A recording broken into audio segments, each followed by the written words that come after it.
nous n'avons pas créé un parti pour rejoindre une coalition ou une autre. D'ailleurs, nous ne sommes pas, en réalité, on ne peut pas s'auto-déclarer un parti aussi d'opposition. Un parti, c'est un parti pour l'intérêt général, c'est-à-dire que trouver des solutions pour les Sénégalais. Si je verrais que d'ailleurs, je ne serai pas tendre avec ceux qui gouvernent, que vous appelez la coalition président Diomaye, je serai moins tendre avec eux qu'avec nos amis du PASTEF. Mais ce que je peux vous dire, c'est que si ceux qui nous gouvernent vont dans le bon sens, nous allons les applaudir, nous allons les accompagner dans ce bon sens. S'ils font des erreurs stratégiques, nous allons leur dire de s'arrêter dans les meilleurs délais, ou bien tout simplement nous allons faire ce qu'on appelle une contre-attaque à ces dérives.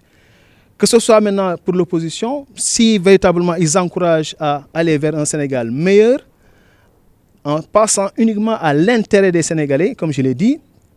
rappelez-vous ce que j'ai dit sur Platon, gouverner, c'est penser à l'intérêt général et non pas à son intérêt propre. Et nous savons que dans l'opposition, il y a des partis qui sont là que pour leur intérêt propre. Et donc, nous fustigerons effectivement donc, ces dérives-là.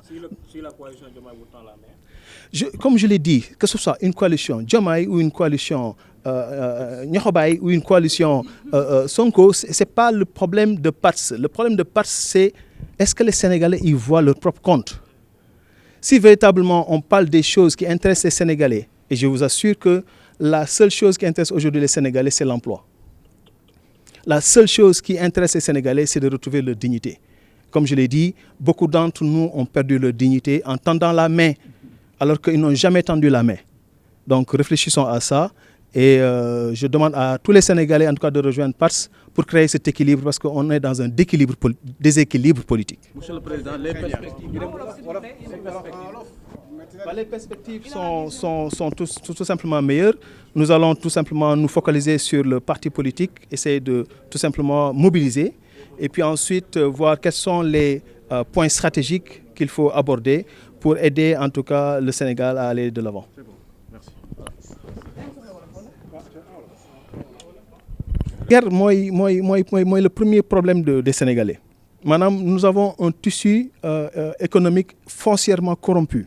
waaw ndaxte lépp loo xam ne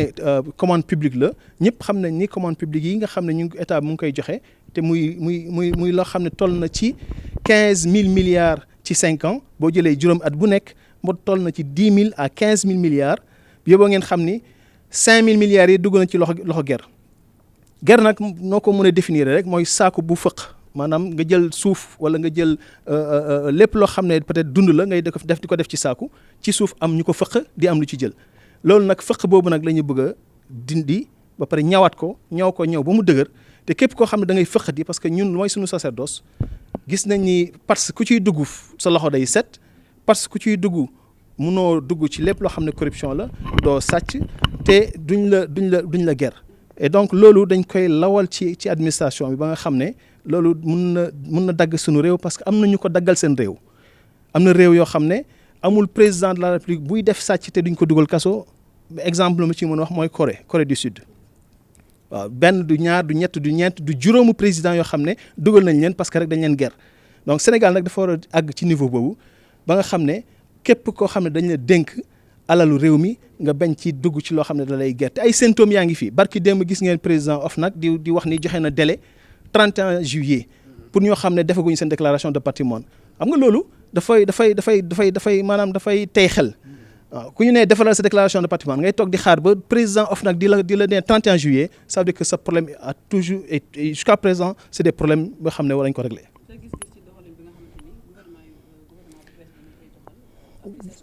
waaw mais gouvernement bu bees bi ñu ngi ci wàllu souveraineté waaw ci wàllu souveraineté man dañu bokkul nag gis-gisu souveraineté parce que dama ragal ni ñoom souveraineté bi ñuy doxal souveraineté de droite la mooy maanaam lépp loo xam ne boo leen xoolee ci texte yi am na texte yu bëri on parle de préférence locale te préférence locale man en tant qu'économiste am naa ci xalaat boo xam ne mën na yàq tissu industriel waaw parce que loolu dafa ay risque la il faut ñu protéger ko bu baax il faut ñu encadrer ko mais ñun suñu souveraineté bu ñuy dawal mooy souveraineté de gauche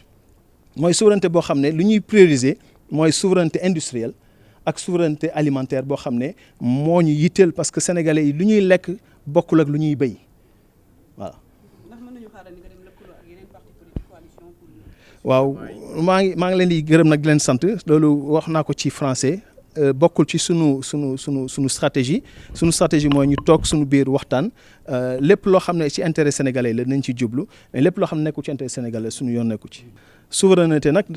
maanaam mooy jommu sénégalais waaw jom boobu mooy lépp loo xam ne da nga koy lekk da nga koy naan da nga ko war a jëlee ci sa biir kër doo ko dem di ko yalwaan te gis nañu réew mi yalwaan léegi daf fi yomb ndaxte gis nañ ñuy liggéey muy gardien yi muy chauffeur yi amul fenn fooy dem léegi te duñ la tàllal loxo di la ñaan da ngay dem aéroport sax ñu lay tàllal loxo di la ñaan bàyyi fi dara bàyyi fi njëgu ataaya te loolu musul nekk suñu problème ñun sénégalais yi bu commencé am rek da nga war a gis ni ay symptômes la yoo xam ne nit yi ñu ngi commencé perdre seen dignité bu ci topp nag mooy sunu teranga yàgg naa ko wax kenn duñ ko yàqal ñun réew lañ boo xam ne teranga mooy sunu carte d'identité te loolu nuñ koy firndalee mooy képp koo xam ne étranger nga te nga am néew doole soxla bëgg a ñëw Sénégal pour am fi doole pour liggéey pour dund pour am dund bu neex même bu nekkee sa dëkk bu nga jógee du dëkk boo xam ne dafa neex wala dafa am ay problème de guerre boo ñëwee dañ lay teral la te may fàttali sénégalais yi rek fii rek Sénégal ngay toog nit di la ne añal nga ñëw toog di añ mu ne la waaye yow lekkoo donc teranga boobu il faut que ñu préserver ko xam ni étranger yi ci ñun la ñu bokk parce que ñun ñëpp ay étranger lañ en définitif. mais loolu moo ci ëpp solo am na sama benn xarit moo doon wax ni suñu parti politique est-ce que du doon parti de l'emploi donc lii ñuy xeex nii c'est pour que xale yi am liggéey parce que réew boo xam ne liggéey amul day métti rek mais fu mu jëm bombe sociale la catastrophe lay jëm donc dañu war a tàggat xale yi mais du ñeem rek ci tàggat lu ñu war a def mooy ban stratégie la ñu war a tëral ba nga xam ne suñu tissu industriel dina mën a permettre mu dimbale xale yi ñu liggéey parce que tissu industriel mooy dimbale xale yi ñu liggéey li ngeen di gis ci liggéey te nga xam ne statistiques yi ñu ngi koy wax muy maanaam 53% du secteur du service loolu liggéey la boo xam ne jënd ak jaay la te jënd ak jaay bi lu ci bëri dañ koy importer te lépp looy importer jëlee woo ko ci sa réew donc du delluwaat ci sa réew et donc moo tax ñu bëgg a gën a focaliser wu ci tissu industriel bi ba nga xam ne xale yi nañu mën a liggéey. mais guerre mooy le premier problème des Sénégalais maanaam nous avons un tissu économique foncièrement corrompu waaw ndaxte lépp loo xam ne